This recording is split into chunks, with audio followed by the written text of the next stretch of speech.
A nonprofit funded by Baltimore City taxpayers announces a plan to send money back to the city through Mayor Brandon Scott's office. Patrick Huff from our Spotlight on Maryland team continues to investigate how your money moves between governments and nonprofits. The Baltimore Children and Youth Fund is guaranteed millions in taxpayer dollars through the city charter every year. These funds are then used to boost youth programming in the city.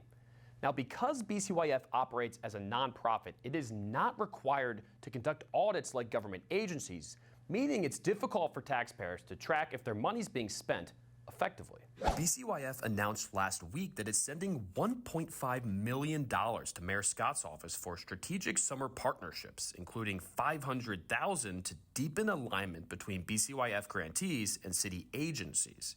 We reached out to BCYF and the mayor asking, how exactly will the $1.5 million be used for the mayor's office initiatives? What is meant by a strategic summer partnership and an alignment between BCYF grantees and city agencies? Why would BCYF put Baltimore City taxpayer funds back into the mayor's office? Neither responded to the questions. This doesn't make a lot of sense. David Williams is the president of the Taxpayer Protection Alliance.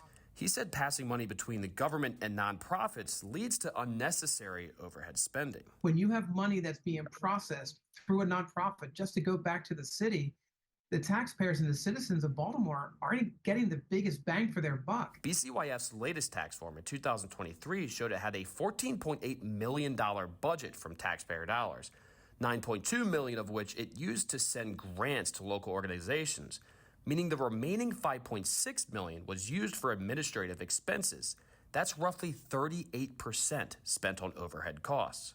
BCYF President Alyssa Lee provided a statement to Spotlight on Maryland insisting that its summer investments, which included money for the mayor, do not impact fiscal year 26 grant-making budgets for grassroots organizations.